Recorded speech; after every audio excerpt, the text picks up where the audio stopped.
ଦାସ କାବ୍ୟ କବି ସମ୍ରାଟ ଉପେନ୍ଦ୍ର ଭଞ୍ଜଙ୍କର ଶ୍ରେଷ୍ଠ ରଚନା। ଏହା ଓଡ଼ିଆ ଭାଷୀମାନଙ୍କ ଦ୍ୱାରା ଅତ୍ୟନ୍ତ ଆଦୃତ ହୋଇ ଆସିଛି। ରାମ ସୀତାଙ୍କ ଚରିତ ଅତ୍ୟନ୍ତ ରମଣୀୟ ଭାବରେ ଏଠାରେ ଚିତ୍ରିତ ହୋଇଅଛି।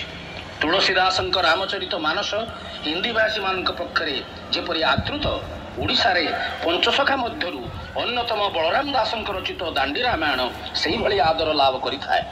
କବି ସମ୍ରାଟ ଉପେନ୍ଦ୍ର ଭଞ୍ଜ ବଳରାମ ଦାସଙ୍କ ଭଳି ରାମ ତାରକ ମନ୍ତ୍ରରେ ସିଦ୍ଧି ଲାଭ କରି ତାଙ୍କ ଭଳି ରାମ ସୀତାଙ୍କ ଚରିତ ରଚନା କରିବାରେ ମନ ବଳାଇଛନ୍ତି।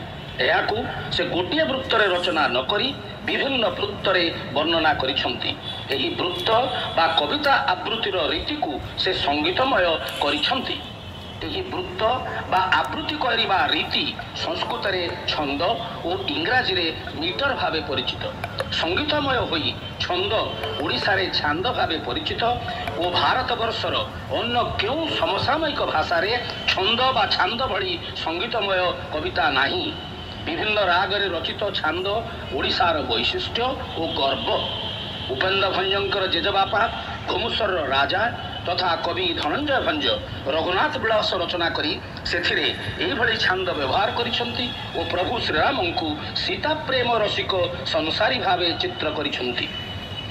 ନିଜର ପିତାମହଙ୍କୁ ଅନୁସରଣ କରିବା ସହ ଉପେନ୍ଦ୍ର ବିଶେଷ ଭାବେ ବଳରାମ ଦାସଙ୍କ ଦ୍ୱାରା ପ୍ରଭାବିତ ହୋଇଛନ୍ତି ଓ ନିଜ ରଚନାରେ କବି ବାଲ୍ମୀକି, ବ୍ୟାସ, କାଳିଦାସ ଓ ମହାନାଟକ ଚମ୍ପୁ ପ୍ରଭୃତି କାବ୍ୟର ପ୍ରଭାବକୁ ସ୍ୱୀକାର କରିଛନ୍ତି।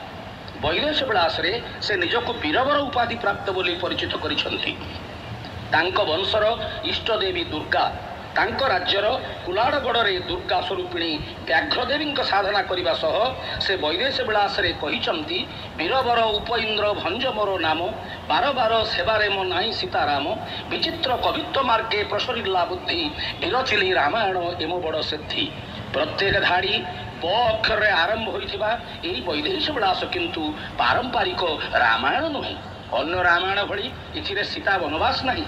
ଏହା ରସକାବ୍ୟ ଓ ଏଥିରେ ସେଭଳି ବର୍ଣ୍ଣନାକୁ ବିଭଙ୍ଗ ରସ ଓ କାବ୍ୟରେ ଏହା ଦୋଷଯୁକ୍ତ କହି ଉପେନ୍ଦ୍ର ଏହାକୁ ପରିହାର କରିଛନ୍ତି।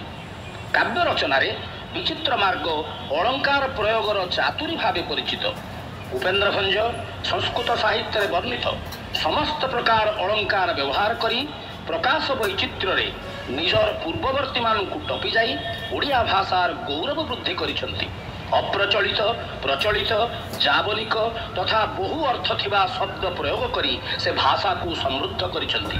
ସଂସ୍କୃତରେ ରଚନା କରି ସର୍ବଭାରତୀୟ ପ୍ରସିଦ୍ଧି ପ୍ରାପ୍ତି ପ୍ରୟାସ ନ କରି ସେ ଉତ୍କଳୀୟ ଜାତୀୟତାର ମହନୀୟତା ପ୍ରତିପାଦନ କରି ଓଡ଼ିଆ ଜାତିର ହୃଦୟର ସମ୍ରାଟ ହୋଇପାରିଛନ୍ତି।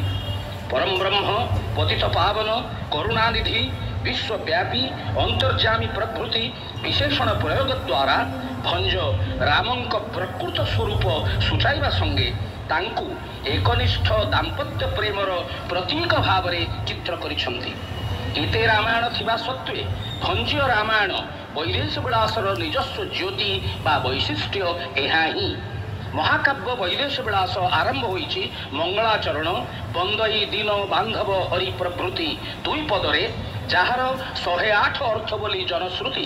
ବର୍ତ୍ତମାନ ସୁଦ୍ଧା ଏହାର 20 ପ୍ରକାର ଅର୍ଥ କରାଯାଇ ପାରୁଥିଲେ ହେଁ ମୁଖ୍ୟତଃ ଏହା ବିଷ୍ଣୁ, ସୂର୍ଯ୍ୟ, ଶିବ ଓ ଦୁର୍ଗା ଅର୍ଥରେ ବ୍ୟବହୃତ।